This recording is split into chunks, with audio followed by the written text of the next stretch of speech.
తొలి ముద్దనేది ఒక మధురమైన ఊహ. దాన్ని నీలాంటి అడ్డమైన వాళ్ళతో పంచుకోను. మనసైనా ముద్దైనా మనసు ఇచ్చిన వాళ్ళకి, మనసుకు నచ్చిన వాళ్ళకి ఇస్తాడు ఈ ప్రశాంత్.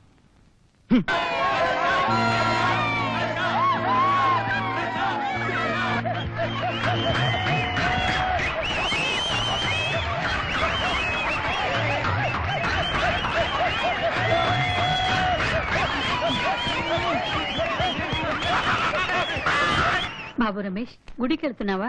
అవునమ్మా. దివ్య పెళ్లి విషయం ఆలోచించావా? డాడీ, నాకు అర్జెంట్ గా బుల్లెట్ కావాలి. బుల్లెటా?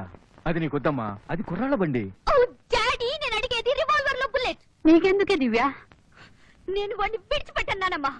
వాడిని రివాల్వర్ తో చంపేదాకా నేను పచ్చి మంచినీళ్ళు కూడా ముట్ట. విన్నావుగా, నీళ్లు బాగా మరగబెట్టి.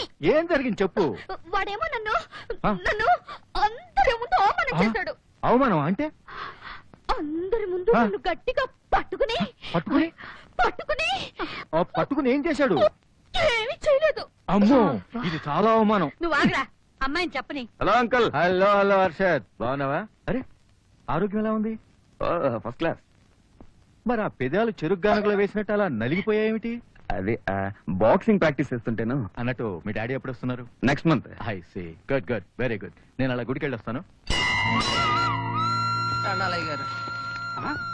రాయుడు గారు వచ్చారు, రాయుడు గారు వచ్చారు, వచ్చారు. అందరికీ నమస్కారం, నమస్కారం, నమస్కారం.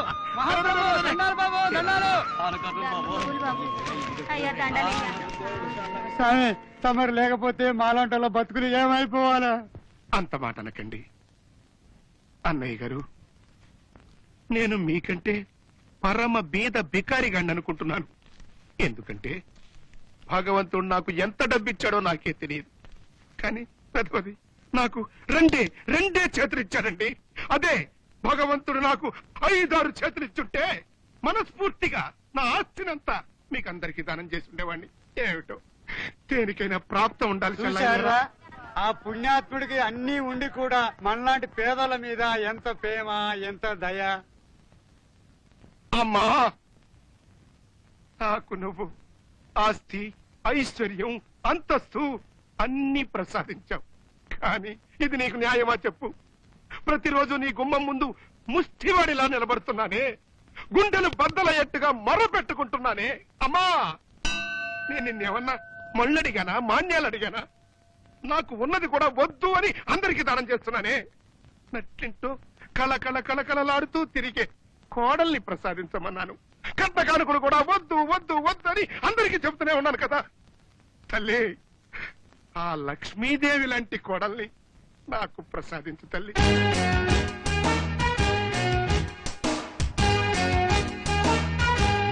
అమ్మా! సారీ సార్, టైర్ పంచర్ అయింది సార్. స్పేర్ టైర్ లేదా? ఇది కూడా పంచర్ అయింది సార్. ఓ మై గాడ్, చాలా ఇంపార్టెంట్ మీటింగ్ వెళ్ళాలి ఇప్పుడు. ఎక్స్క్యూజ్ మీ, మీ కార్ ఏదో కొంచెం ట్రబుల్ ఇచ్చినట్టుంది. ఇప్పుడు డోంట్ మైండ్, నా కార్ లో డ్రాప్ చేస్తాను. అయ్యో, మీకెందుకండి శ్రమ, నేను చూసుకుంటాను. నాకు ఇందులో శ్రమ ఉందండి. మోసేది కారే కదా, పైగా అర్జెంట్ పని ఉందంటున్నారు. ప్లీజ్. ఒరే చెవుల పిల్లి, ఇడ్లీ వడ మిరపకాయ బజ్జీలు మొత్తం పార్సల్ చేసాయి. పొట్ట పగిలిపోవాలి. అలాగే తీసుకో. ఏట్రా 100 రూపాయలు తెచ్చావు, ఎక్కడైనా జేబు కొట్టావా? నీ తల జేబు కొట్టాను. వారని అవ్వ, నీ కోపం కూడాను.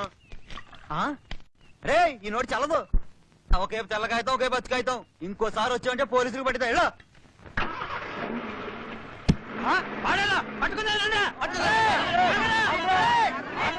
మీరంటే వాళ్ళకి చాలా ప్రేమ ఉన్నట్టుంది. దేవుడి కన్నా ఎక్కువగా చూస్తున్నారు మిమ్మల్ని. అవునండి, ఆ పేదవాళ్ళకి నా పైన అభిమానం అటువంటిది. కాకపోతే వారానికి 5-10 లక్షలు దానం చేసినంత మాత్రంతో దేవుణ్ణి అయిపోతానని చెప్పండి. ఇదిగో డ్రైవర్, కార్ స్పీడ్ గా పోనీ, అయ్యగారికి అర్జెంట్ గా మీటింగ్ ఉంది.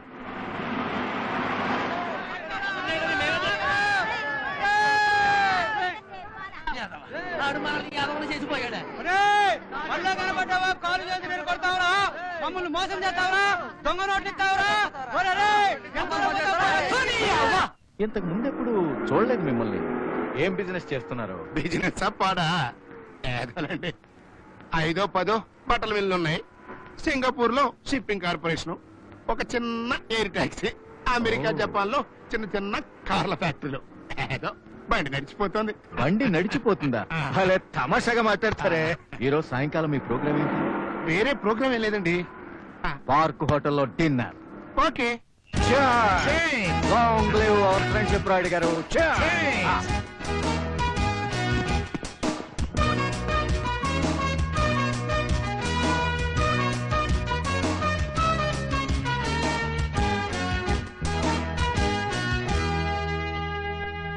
ఏమిటిది?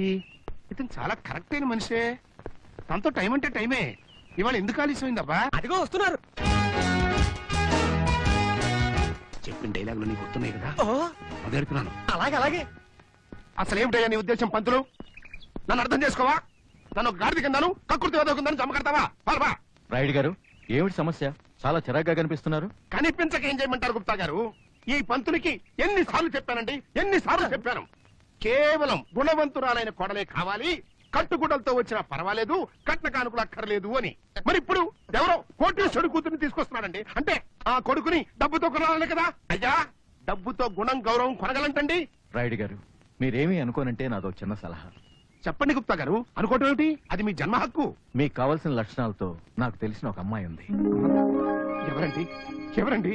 ఎవరండి గుప్తా గారు? దయచేసి చెప్పండి. చచ్చేదాకా మీ మేలు మర్చిపోను. ఈ అభాగ్యుడి కూతురు. మీ అమ్మాయా?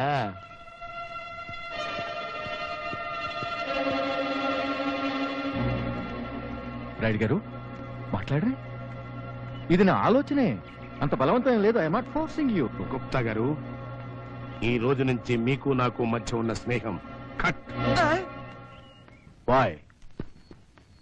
మనం విజయంకులం కాబోతున్నాం కాబట్టి. మీరు భలే తమాషా చేస్తున్నారు చూడండి. ఇదేనండి పిల్లిని సంఖలో పెట్టుకుని ఊరంతా వెతకడం అంటే. పంతులు, వెంటనే జాతకాలు చూసేసా. జాతకాలు కలిసాయంటే అన్ని అన్ని కలిసాయంటే. అయ్యా, దొరికింది దొరికింది. మహాజాతకం. మహాప్రభు, ఇలాంటి అపూర్వ జాతకాలు శ్రీరాముడికి సీతమ్మ వారికి కలిశాయి. నాకు మా ఆవిడకు కలిశాయి. ఇప్పుడు ప్రశాంత్ బాబుకి దివ్యమ్మకి కలిశాయి. ఎన్ని ఉద్దేశం? ఓయే ఓయే ఉవ్వా అంటే ఒంటరిగా ఉన్నానే గువ్వా అని. ఆడవాళ్ళని ఎగతాళి చేయడం ఈజీయా మ్యాన్. నీకు దమ్ముంటే నాతో డాన్స్ చేసి చూపించు. నీ మొహానికి దమ్మొకటి. పనికిరా నీలాంటి వాళ్ళతో నేను పెట్టుకోను. నువ్వు మగాడివైతేగా పెట్టుకోవడానికి. యూ!